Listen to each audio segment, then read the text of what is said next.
Hello friends, आज हम जानेंगे फ़्लिपकार्ट के कमीशन स्ट्रक्चर के बारे में। अगर हम कोई प्रोडक्ट सेल कर रहे हैं फ़्लिपकार्ट पे, तो फ़्लिपकार्ट कितना उसमें चार्जेस या फिर कितना डिडक्शन करता है, उसके बाद हमें कितना मिलता है। तो आइए जानते हैं विदाउट एनी टाइम वेस्ट किए हुए। हमें जाना सबसे पहले पेमेंट पे। पेमेंट पे जब आप जाओगे, पेमेंट पे ऑप्शन आएगा पेमेंट ओवरव्यू। आपको पेमेंट ओवरव्यू पे क्लिक करना है। जब आप पेमेंट ओवरव्यू क्लिक करेंगे तब आपके राइट हैंड साइड पे आप देख सकते हैं, यहाँ पे लिखा हुआ है फ़्लिपकार्ट रेट कार्ड। आपको इस पे क्लिक करना है। जब आप फ्लिपकार्ट रेट कार्ड पे क्लिक करोगे तो आपके पास एक पेज ओपन होगा जहाँ पे सर्च बॉक्स मिलेगा। कोई भी कैटेगरी में आप डील कर रहे हो, कोई भी कैटेगरी में सब कैटेगरीज है, तो आप यहाँ पे इजीली सर्च कर सकते हो कि आपकी सब कैटेगरी क्या है।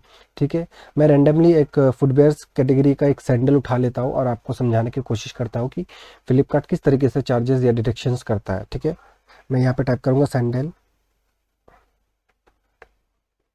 जैसे ही मैंने यहाँ पे सैंडल टाइप किया तो आप देख सकते हो सैंडल इन फुटवेयर ऑटोमेटिकली आ गया है। तो मैं इस पर क्लिक करूँगा।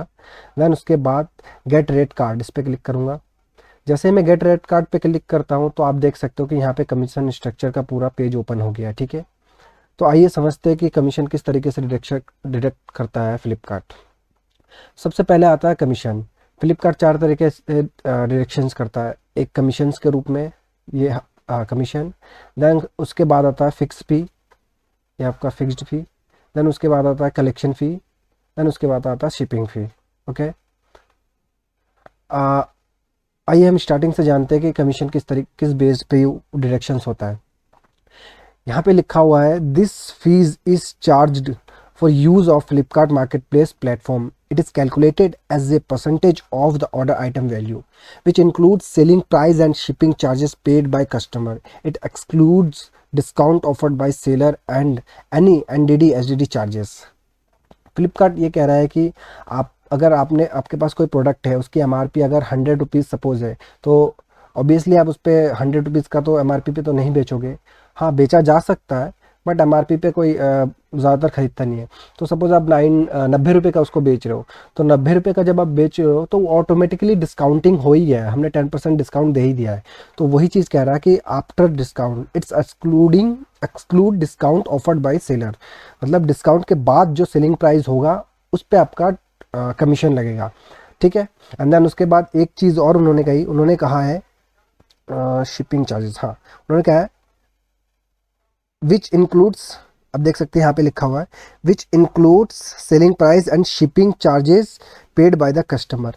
वो कह रहा है अगर आपने कोई सेलिंग प्राइस रखी है, उसके साथ साथ अपने शिपिंग चार्जेस भी कोई एक्स्ट्रा लिया है कस्टमर से, वो भी इंक्लूड होगा उस सेलिंग प्राइस के अंदर। सपोज आपने 90 रुपीज़ का आपका सेलिंग प्राइस है, आपने पहले तो 10% डिस्काउंट दे दिया, फिर उसके बाद आपका सेलिंग प्राइस हो गया 90 रुपीज़। अब 90 में आपने क्या किया, 30 रुपीज़ आपने शिपिंग चार्जेस भी ले लिया है, तो ये हो जाएगा 120 में से ये 11% चार्ज करेगा। अब शिपिंग का भी अलग तरह का मतलब एक प्रोसेस है। यहाँ पे 2 टाइप शिपिंग होते हैं फ्लिपकार्ट में। इसके बारे में मैं आपको एक और वीडियो में समझाऊंगा कि शिपिंग का क्या प्रोसेस है, किस तरीके से डायरेक्शन होता है, शिपिंग कैसे लगता है। ठीक है, तो आप नॉर्मली एक बेसिकली आप मान लीजिए कि आपने कोई सेलिंग प्राइस 0 से 300 के बीच में रखा है। ठीक है, अगर 0 से 300 के बीच में आपने कोई सेलिंग प्राइस रखी है तो उसका 11% जो है कमीशन के रूप में फ्लिपकार्ट काट लेगा। ठीक है, उसके बाद ये कह रहा है कमीशन रेट्स, यहाँ पे आप देख सकते हैं, यहाँ पे लिखा हुआ है commission rates vary by sub category and in some cases by FSN. वो कह रहा है कमीशन जो है सब कैटेगरी वाइज वेरिएंट हो सकता है, मतलब चेंजेस आ सकते हैं कि सबके अपने सैंडल में 11 है, आपके हील में कुछ और हो सकता है। मोस्ट प्रोबेबली एक वर्टिकल्स में, चाहे फुटवेयर की वर्टिकल हो, मोस्टली सेम चार्जेस होता है, चेंजेस इतना होता नहीं है। बट ये फिर भी कह रहा है कि सब कैटेगरी वाइज अलग अलग चार्जेस हो सकते हैं। ठीक है, तो अब फिर उसके बाद इन्होंने ओके देन नेक्स्ट ये कह रहा है कि कमीशन इज़ नॉट चार्ज्ड, यहाँ पे पढ़ते हैं commission is not charged in case of customer को रिटर्न। वो कह रहा है कि कमीशन जो है अगर आपका कोई भी प्रोडक्ट रिटर्न आ गया है, चाहे वो कोरियर रिटर्न हो या कस्टमर रिटर्न हो, उसमें से आपका कमीशन चार्ज नहीं किया जाएगा। ठीक है, एंड फोर्थ पॉइंट ही इस कह रहा है कि same rates card apply for all tears. मतलब ये फर्स्ट टीयर से, ये सेकेंड टीयर से, ये थर्ड टीयर से, एंड ये फोर्थ टीयर से। तो ये कह रहा है सभी के लिए जो है कमीशन इस कैटेगरी में, इस वर्टिकल में, सैंडल में सेम परसेंटेज कटेगा 11%। ओके, तो आप समझ गए होंगे कि आपका अगर 0 से 300 के बीच में तब भी 11% कटेगा, 300 से 500 के बीच में तब भी 11%, 500 से 1000 के बीच में तब भी 11%, एंड 1000 से अबव है तब भी 11% ही कटेगा। ओनली सैंडल के केस में मैं एग्जांपल दे रहा हूँ, ठीक है। तो ये हो गया हमारा कमीशन। आइए अब चलते हैं फिक्स्ड फी की तरफ। ये हमारा फिक्स्ड फी हो गया। तो वो कह रहा है कि अगर आपका कोई सेलिंग प्राइस, यहाँ पे सेम लिखा है जो ऊपर लिखा था कि आपके पास अगर आपने कोई शिपिंग चार्जेस इसमें ऐड किया है या फिर डिस्काउंट के बाद, सेम चीज़ें कह रहा है। तो इसको हमें पढ़ने की ज़रूरत नहीं है इस बार, सीधा आइए हम समझते हैं वैल्यू पे, आइटम वैल्यू पे। वो कह रहे हैं 0 से 300 के बीच में अगर कोई आपकी सेलिंग प्राइस है तो उसमें 13 रुपीज़ आपका कलेक्शन फिक्स्ड फी कटेगा। एंड देन वो कह रहा है अगर 300 से 500 के बीच में है तो 11 रुपये, 500 से 1000 के बीच में है तो 19 रुपये, और 1000 से अबव है तो 37 रुपीज़ फिक्स्ड फी लिया जाएगा, ठीक है। अब आते हैं हम कलेक्शन फ़ी के रिगार्डिंग। यहाँ पे जो एक बार इन्होंने कह दिया कि हाँ शिपिंग चार्जेस या फिर डिस्काउंट के बाद कटेगा, वही सेम चीज़ ये रिपीट करते रहते हैं, तो हमने एक बार पढ़ लिया तो कोई इशू नहीं है। आइए वैल्यू पे चलते सीधा।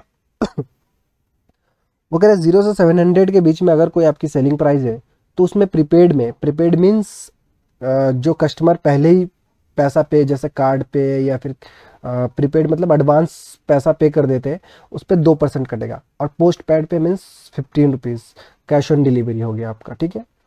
कैश ऑन डिलीवरी पे 15 रुपीज़ और प्रीपेड पे 2% आपका सेलिंग प्राइस का कटेगा, ठीक है। और ये तो 0 से 750 के बीच में हो गया। बट आपकी अगर सेलिंग प्राइस 750 से अबव है तो प्रीपेड के केस में 2% ही कटेगा, नॉन सीओडी एडवांस अगर किसी ने पेमेंट कर दिया तो 2% ही कटेगा, और पोस्ट पेड में भी 2% कटेगा। ये कंडीशन अगर आपका अबव है 750 से ऊपर सेलिंग प्राइस, कलेक्शन फी इस तरीके से लिया जाएगा, ठीक है। अब आते हैं शिपिंग फी। शिपिंग फी में भी डिफरेंट डिफरेंट स्लैब है सेलर वाइज। फ्लिपकार्ट में 4 तरह के सेलर होते हैं, gold seller, silver seller, bronze seller and diamond seller. But यहाँ पे गोल्ड सेलर का लिखा हुआ नहीं है, ओनली 3 सेलर ही हमारे पास है। यहाँ पे गोल्ड सेलर है, देन सिल्वर सेलर है, उसके बाद आता है ब्रॉन्ज सेलर। बेसिकली अगर कोई बिजनेस स्टार्ट कर रहा है तो वो ब्रॉन्ज सेलर ही फ्लिपकार्ट उनको प्रोवाइड करता है। फिर उसके बाद धीरे धीरे जैसे आपका बिजनेस ग्रो करते जाता है आपको सिल्वर सेलर मिलता है, उसके बाद gold seller, then diamond seller. तो आइए हम सीधा समझते हैं कि शिपिंग चार्जेस कैसे डिडक्ट करता है। वो कह रहा है आपका अगर प्रोडक्ट सैंडल कैटेगरी में कोई भी प्रोडक्ट है 0 से 0.5 kg, मतलब 0 से आधे किलो के अंदर अगर आपका कोई प्रोडक्ट है तो लोकल में 45 रुपये कटेगा, जोनल में 49 रुपीज़ और नेशनल में 62 रुपीज़ कटेगा। आप समझते हैं लोकल, जोनल और नेशनल क्या चीज़ है। लोकल मतलब अगर आप किसी भी स्टेट में रह रहे हो, उस स्टेट के अंदर ही अगर आपका प्रोडक्ट सेल हो रहा है, कोई कस्टमर आपका प्रोडक्ट उसी स्टेट के अंदर से कोई खरीद रहा है, तो उसमें शिपिंग चार्जेस 42 रुपये लगेगा, और वो जो है हाफ के जी और हाफ के जी से कम होना चाहिए, ठीक है। एंड जोनल मीन्स आपका सपोज आप दिल्ली से सेल कर रहे हो, और दिल्ली के आसपास जितने भी सिटीज़ स्टेट है, जैसे हरियाणा है, पंजाब है, इधर यूपी हो गया, इस टाइप के जितने भी मतलब बॉर्डर से सटे हुए स्टेट से, उसमें जो है 49 रुपीज़ कटेगा। देन नेशनल मीन्स जैसे आप दिल्ली से बेच रहे हो, साउथ में बेच रहे हो, साउथ में तमिलनाडु, केरला हो गया, चेन्नई, इस सब सिटीज़ में आपका प्रोडक्ट जा रहा है, तो उसमें 62 रुपीज़ कटेगा। कंडीशन ये है कि आपका प्रोडक्ट जो है 0 से आधे किलो के अंदर अंदर होना चाहिए, ठीक है। अब आते हैं सेकंड केस ये कह रहा है कि अगर आपका प्रोडक्ट आधी किलो से 1 किलो के अंदर है, मतलब आधी किलो से 1 किलो के अंदर है, तो हर आधी किलो पे 4 रुपये बढ़ जाएगा, ठीक है। हर आधी किलो पे 4 रुपये बढ़ जाएगा। जैसे अभी आपका प्रोडक्ट सपोज 700 ग्राम है, तो ये कह रहा है जैसे ये बेस आपका यही रहेगा 500 ग्राम का, ठीक है। आधी किलो का आपका 42 ही रहेगा। उसके बाद सपोज जैसे ये बढ़ गया आपका 750 ग्राम हो गया, जैसे 750 ग्राम हो गया तो आपका 4 रुपये बढ़ जाएगा, तो ये हो जाएगा 46 रुपीज़, ठीक है। एंड देन इसमें 19 रुपये जुड़ेगा, इसमें 26 रुपये जुड़ेगा। अब समझते हैं तीसरे पॉइंट के बारे में। तीसरे पॉइंट में ये कह रहा है अगर आपका प्रोडक्ट 1 kg से 1.5 kg के अंदर है तो एवरी 500 ग्राम पे 13 रुपये ऐड होगा, ठीक है। सपोज आपका प्रोडक्ट जो है 500 ग्राम, सॉरी, आपका प्रोडक्ट जो है 500 ग्राम पे 42 रुपये, ये बेस प्राइस है, ठीक है, 42 रुपये लगेगा ही लगेगा। उसके बाद जितनी बार 500 ग्राम ऐड होगा उतनी बार 13 रुपये आपके शिपिंग चार्जेस ऐड होंगे।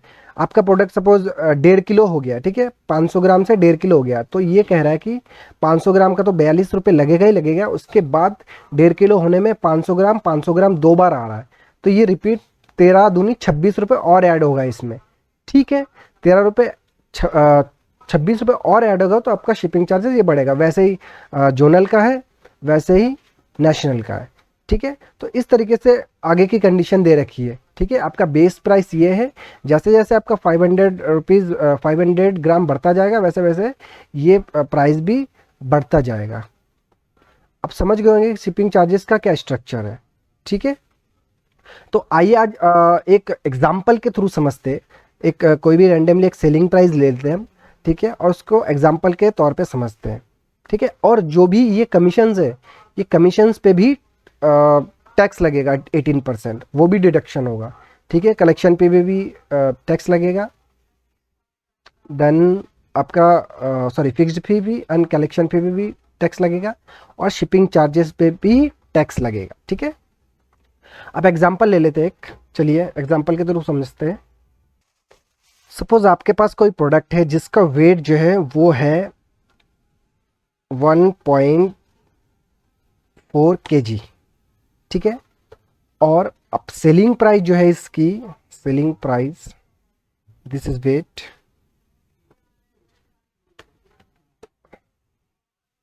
And then selling price.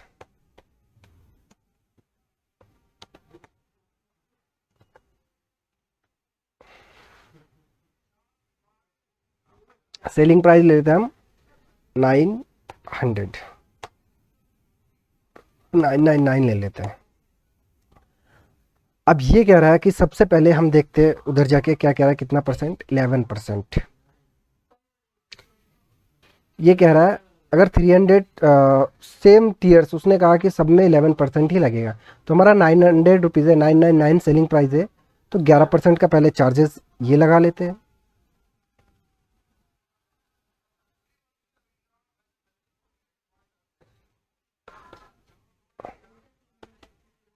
Commission हो गया आपका ये इंटू 11 डिवाइडेड बाई 100। 109 रुपये कमीशन चार्ज फ्लिपकार्ट काटेगा। उसके बाद इसमें जीएसटी ये इंटू 18 डिवाइड बाई 100, टोटल काटेगा ये प्लस ये, टोटल 129 रुपीज़ जो है फ्लिपकार्ट चार्ज करेगा, ठीक है। उसके बाद आता है फिक्स्ड फी। फिक्स्ड फी ये कह रहा है कि 300, हमारा प्रोडक्ट जो है इस स्लैब में आता है 500 से 1000 के बीच में, तो ये 19 रुपये फिक्स्ड फी चार्ज करेगा।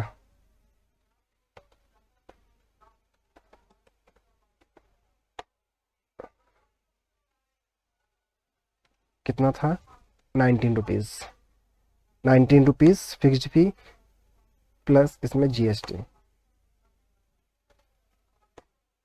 22 रुपये फिक्स्ड फी कटेगा। देन उसके बाद कलेक्शन फ़ी। कलेक्शन फ़ी ये कह रहा है, सपोज हमारा प्रोडक्ट जो है वो नॉन सीओडी है, ठीक है, पोस्ट पेड है, तो वो कह रहा है 700 से नीचे है तो 2% एंड 15%, बट हमारा प्रोडक्ट जो है 700 से ऊपर है, 750 से ऊपर है, तो ये कटेगा 2%।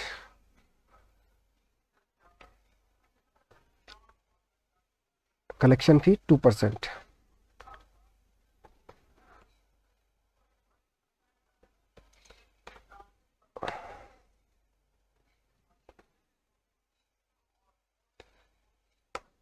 ये selling price into 2 divided by 100, then GST, then total.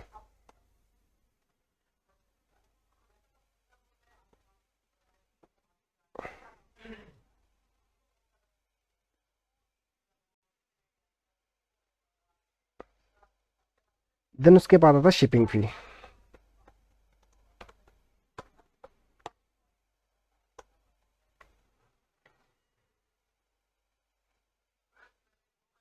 Shipping फी का हमारा स्लैब देख लेते हैं। हमारा प्रोडक्ट का वेट जो है वो है 1.4 kg। 1.4 kg हमारा आता है इस स्लैब में, ठीक है। तो अब ये इसमें कंडीशन ये है कि अगर आपका प्रोडक्ट इस स्लैब में है तो एवरी 500 ग्राम पे जो है 10 रुपीज़ 10.4 रुपीज़ बढ़ जाएगा आपका, ठीक है। तो हमारा बेस प्राइस क्या था, सॉरी हम गोल्ड में देख रहे हैं, हमें ब्रॉन्ज में देखना है। हमारा प्रोडक्ट इस स्लैब में आता है, वो कह रहा है हर 500 ग्राम पे 13 रुपीज़ जो है बढ़ जाएगा। तो हमारा बेस प्राइस क्या है 42, देन उसके बाद 500 से कितनी बार और बढ़ा हमारा प्रोडक्ट, तो 500 दो बार और बढ़ा, 500 ग्राम, तो 26 रुपये और ऐड होगा, 13 दूनी 26। तो हमारा बेस प्राइस जो है वो होगा 42 रुपये, 42 रुपये प्लस 13 प्लस 13 एक बार और, टोटल 68 रुपीज़, देन इसका जीएसटी और देन इसका टोटल, ठीक है। अब टोटल करते हैं इसको।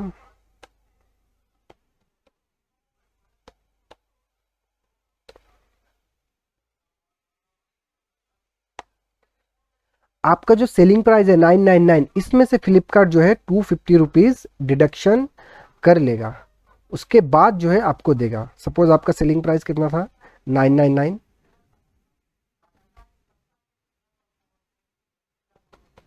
After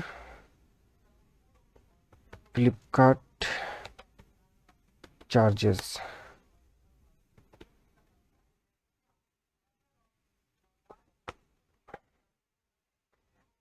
$999 minus